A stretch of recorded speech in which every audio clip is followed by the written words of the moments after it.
Well, this is an unexpected edition of Warchant TV. We weren't planning on this. I might have shaved if I knew we were going to be on camera today. Wednesday morning at Florida State football practice, usually what happens is we get defensive players and defensive coordinator Harlan Barnett. Today they had a little change of script. We did not get Harlan Barnett. Instead, Willie Taggart wanted to address the media. We may talk to Coach Barnett tomorrow. That's kind of up in the air. But Willie Taggart decided or announced that he wanted to speak to the media. He wanted to clarify the comments that kind of caught storm over the last 2 days. I don't want to say caught fire because it seems like it's a pun, and I'm not intending to make a pun on the hydration comments from Willie Taggart from Monday night. If you were making a pun, wouldn't it have been caught water? Sorry, go ahead. I mean, it was hot. Sure. Oh, I got you. I feel you. Oh, I see you. That is a good one. All right. Anyway, on Monday, Willie Taggart made comments. He was asked a question on his radio show to catch people up if they're not aware. He was asked a question about what is he going to do to prepare for the heat this Saturday because the ULM game is supposed to be really hot, like this past game against Boise State. And he said, we're going to meet. We're going to make sure the players are hydrating.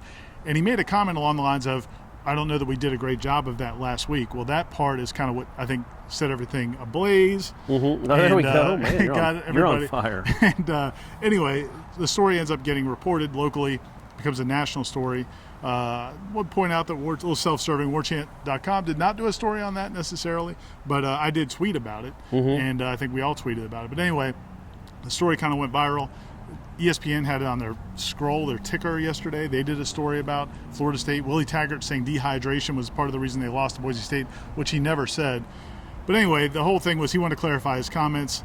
It's always dicey when you do that, though, because you're kind of prolonging the story. I guess what were your thoughts on A, him doing it, and then B, what he had to say? Yeah, I think that's the real subject here. I think is the one that's interests me anyway is the fact that he felt the need to do it at all. Obviously, when you think you don't say something and then it gets construed as you making excuses for your loss, I get why he would have been upset. I think maybe the time to do that, those stories were starting to be written 45 minutes after that show was over. So send out a statement, in my opinion, my way of would have handling it if I was running Willie Taggart's PR firm.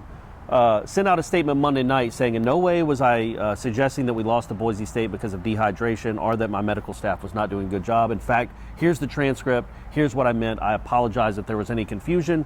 That never gets picked up by ESPN. Waiting till Wednesday morning, after it's already been on the bottom line scroll on ESPN on Tuesday, and it's already been a story on Tuesday, I don't know that accomplished a lot other than, like you said, kind of fanning the flames, stoking the fire, keeping it going a little bit. That's what it did to me. And also, you could also, if you go back and if you watch that video and listen to the transcript, you can understand where when you say last week, and we might have had problems with that last week, it kind of implies that you had hydration problems against Boise State. That's just the reality. He never said Boise State, and he certainly never said they lost because of it, which is what it became a punchline across the nation that, Taggart's blaming water now on his team losing. But he didn't necessarily, it didn't completely vindicate him, I don't think, that transcript. Yeah, I think that's to me, that's kind of, it's misleading. The way the story was treated nationally was unfair. Sure. I think the ESPN story said something about dehydration, which nobody ever said players were dehydrated. He's just saying they needed more water. Maybe they wouldn't have cramped up or things like that. But he definitely did talk about last week. That was part of what he said. Whether or not that was a question, I'm not 100% sure, but he did reference last week. As far as his complaint, though, that what happens when a story goes national, well, man, that's part of this business. I mean, when you coach at Florida State or you're in any high-profile position, I'm not saying it's fair. I'm not saying it's right. But stories, that's what happens. That's what happens with media, especially in the aggregation age. Sure. Stories get taken locally, then they get kind of extrapolated and then turned into a narrative nationally. When it goes on Deadspin or when it goes on any of those sites, there's a reason they are going to sensationalize. They are going to make clickbait of it and turn it in a different way. I think you kind of have to get used to that. Yeah, you do, but at the same time, if you think that people are, and you see around if you see former players on, I doubt Taggart's on Facebook, but I see it on Facebook and on social media, these former players, like, enough with these excuses, this is ridiculous. You want to kind of get out in front of it and say, no, this was misunderstood, this was not what I meant. The problem to me, again, I understand wanting to put out that fire. Man, douse it. I understand wanting to do that, and he should have done that, but it should have been done 36 hours before, in my opinion.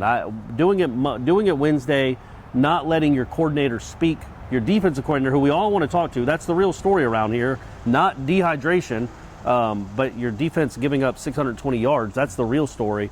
But doing this on Wednesday, I thought maybe it should have been done yesterday, or it could have even been done Monday night. Well, he was clearly steamed. He was upset. He made a point of drinking water. Yeah. He made a point of telling us as he went to practice, make sure to hydrate. He thinks it's a non-story, which, you know, I think it was a non-story. And we did too. That's why we didn't write about it. And that's why we didn't write about it, because Florida State didn't lose because players weren't hydrated. Florida State didn't lose because players weren't in good condition. Anyway, I do think the question I think some people have is does this feel like things are getting to him, or is this an isolated incident? And we don't know. I think that's one of those things you just kind of have to wait and watch and see. I do think he's mad right now, probably somewhat at the local media.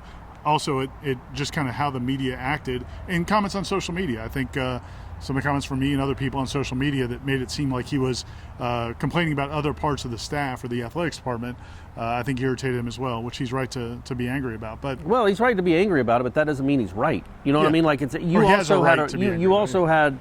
have a right to construe what he said, because it wasn't. It's not like you or anyone completely took his words and ran with something that was erroneous. It's how you interpreted what he meant. And he didn't clarify at the time what he meant. Because if you read it, if you listen to that transcript, you can understand where people made leaps in what they thought. We didn't talk a lot about the team with Coach Taggart. We asked him a few questions about the defense. I think one thing he did, illuminate a little bit was that they were going to change their defensive staff personnel on game day. This past week, they didn't have any full-time assistant coaches. Are they bringing in Belichick? That's not the change. I don't believe. The Boise game, they didn't have a defensive full-time staff member up in the press box. Sounds like they will have one this week, but he wouldn't say who that was. Right. We're going to find out on Saturday. For Corey Clark, Aslan behind the camera, this is Ira Schoffel. We'll talk to you next time.